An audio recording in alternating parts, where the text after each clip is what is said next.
एक सेठ जी के प्राण निकल रहे थे, उनके 3 बेटे थे।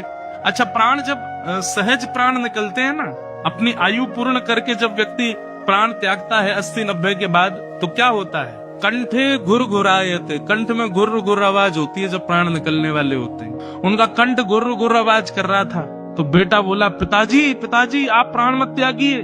पिताजी कुछ हाथ हिला रहे थे, तो बच्चों ने सोचा पिताजी शायद अब मृत्यु आ गई है, तो उस जाने से पहले बंटवारा करना चाहते हैं कि भाई प्रॉपर्टी आदि इसकी, इतनी संपत्ति उसकी, इतनी उसकी।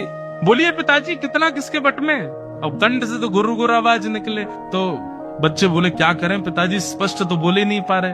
एक वैद्य के पास गए, वैद्य से जाकर के कहा कि हमारे पिताजी के प्राण निकलने वाले हैं, गुर्र गुर्र आवाज हो रही है।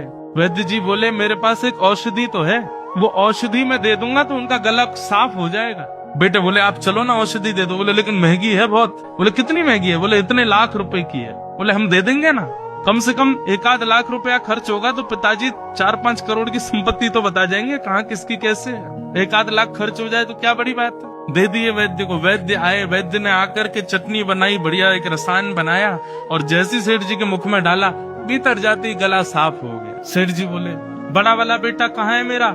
पिताजी यहीं खड़ा हूँ मैं, आप बताओ। बीच वाला कहाँ है? बोले मैं भी यही हूँ। छोटा कहाँ है? बोले मैं भी यही हूँ। तुम्हारी पत्नियां कहाँ हैं? बोले वो भी यहीं खड़ी हैं, आप तो बस बता के जाओ किसका कितना कैसे।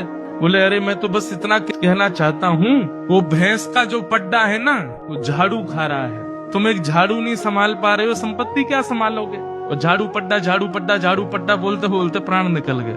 और ये बात जितनी आसान, जितनी हंसी की, जितनी हास्यपद लग रही है ना, उतनी ही सत्य है। व्यक्ति का जब अंतिम क्षण आता है वो विवेक शून्य हो जाता है, और उस समय वो चाह करके भी जगन्नाथ जी को बोल नहीं पाएगा, नाम याद कर नहीं पाएगा।